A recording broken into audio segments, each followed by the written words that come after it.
So you guys remember that Dean versus Gibson lawsuit that was started about 3 years ago? Well, it's over, and Gibson won. Let's talk about it.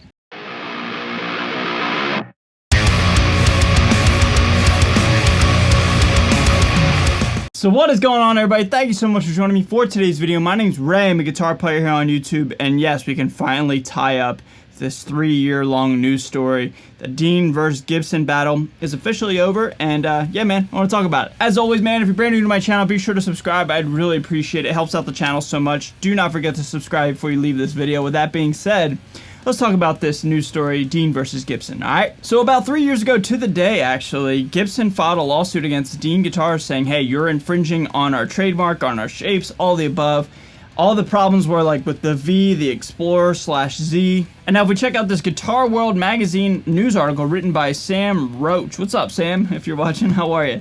Gibson wins Dean trademark infringement case, but is awarded just $4,000 in damages. So like I said in the intro of this video, yeah, Gibson won, but did they really win? So right off the bat, the news story, the headline says $4,000 in damages. So yeah, let's cut right to the chase. Dean Guitars owes Gibson $4 grand.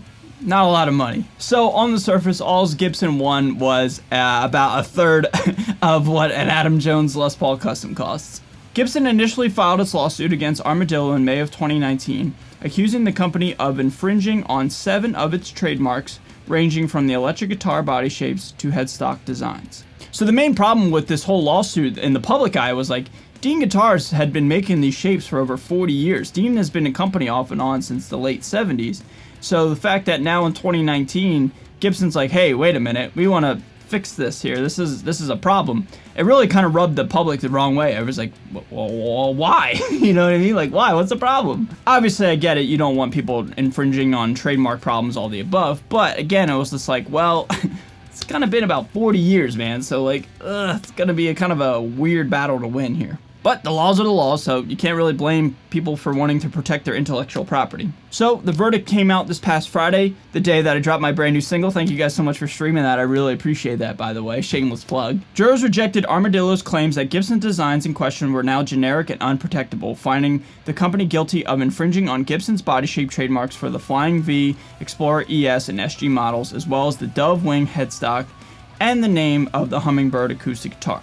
So, the jury found that Dean Guitars was infringing on some trademarks. However, in a win for Dean, the court found that Gibson delayed in asserting its trademark rights for its Flying V and Explorer body shapes and Dove Wing headstock design, adding that the delay was inexcusable and caused undue prejudice to Armadillo. So basically what I read that is like, yes, there are a lot of companies, including Armadillo Enterprises, that are infringing on trademark designs, but it was the negligence of Gibson back in the 50s, 60s, 70s, whenever these were designed, we'll just say back in the day, it was your wrongdoing and your negligence for not protecting, you know, what you created, so you can't really come after somebody when you didn't back up your work. Doesn't make it right, doesn't make it acceptable, but in the defense of everybody else, to include Armadillo Enterprises, aka Dean Guitars, you know, these shapes, these guitar designs, because they weren't protected all that well, they were kind of just viewed as generic and in the public domain. I'm personally not making a case against Dean or against Gibson. I'm just stating the facts. It's like, yes, you know, one could argue that it was infringing on trademarks, but because there was no legal proof, you can't really come after anybody until you do the due diligence, aka this lawsuit. So the undue prejudice against Armadillo is like, yeah, you're kind of picking on Armadillo here. Like, it's kind of your fault, Gibson. That's kind of what the jury's saying here. That's the way I interpret it. So after all this, I actually spoke to Evan Rubinson today, actually. I'll get to that in a second. But after 3 years of lawsuits, Gibson is rewarded $4,000 after 3 years of battles in court and with legal fees and all that stuff. $4 grand, that's what we came up with. I asked Evan Rubinson, where did that number come from? He said he had no idea, but that is just what the jury came up with. I thought it was kind of random, but hey, I'll take $4 grand.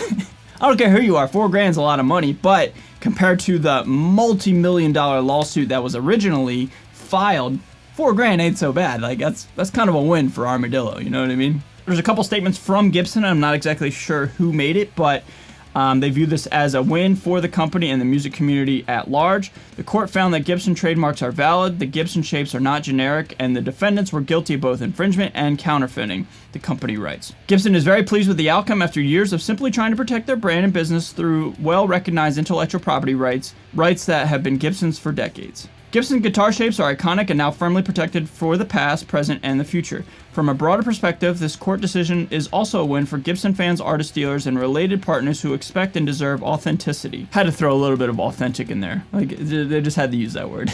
I'm sorry, old joke. Not to mention for all the iconic American brands that have invested in meaningful innovation and continued protection, only to see it diluted with unauthorized and often illegitimate knockoffs. Come on now. Now let's hear from Evan, the CEO of Armadillo, aka Dean Guitars. In this article, Evan says the jury found that Armadillo is not liable to Gibson for our long use of those guitars and headstocks. The jury issued a judgment in the amount of $4,000, a mere fraction of the $7 million plus originally sought by Gibson. Yes, so I think that Evan and Armadillo and Dean are like stoked at this ruling. $4,000, like I said, that's a lot of money.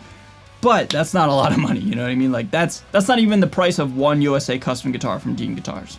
Now, looking at my phone right here, I was actually talking to Evan while I was on the treadmill this morning, and I said, hey, dude, I'm going to make this video, the one you're watching right now.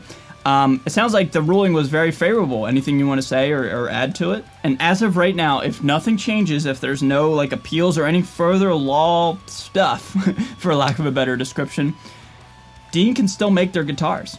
They don't have to discontinue their V's, their Z's, and all the other things that Gibson had a problem with. Again, this is all if there's no appeals or anything happens and, you know, there's no more legal stuff. But as of right now, that's where it stands. So you have to pay $4,000 and then you can still continue business as usual. It's pretty awesome, actually. I personally view that as a huge win for Dean Guitars.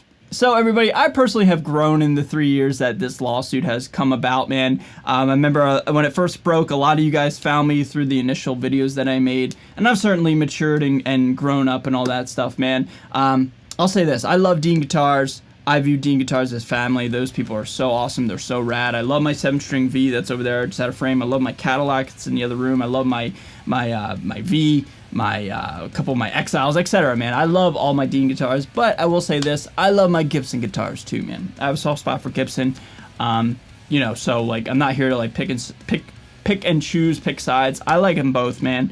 But I will say this, I think it's a favorable win for the guitar community because I personally don't think you ever want to see like a company like lose their shapes and their guitars and like be cease and desisted. I think that's just not a win, man. So I think $4,000 and then you could continue to still make your guitars. I view that as a win. So everybody, that's going to do it for this video. What do you guys think of my thoughts and opinions? What do you guys think of the ruling? Leave all your thoughts down below and I'll meet you down below in the comments and we'll talk about it, alright? If you're brand new to my channel, be sure to subscribe. A huge shout out to Evan Rubinson for helping out with this video. I really appreciate you, bud. Thank you so much, sir.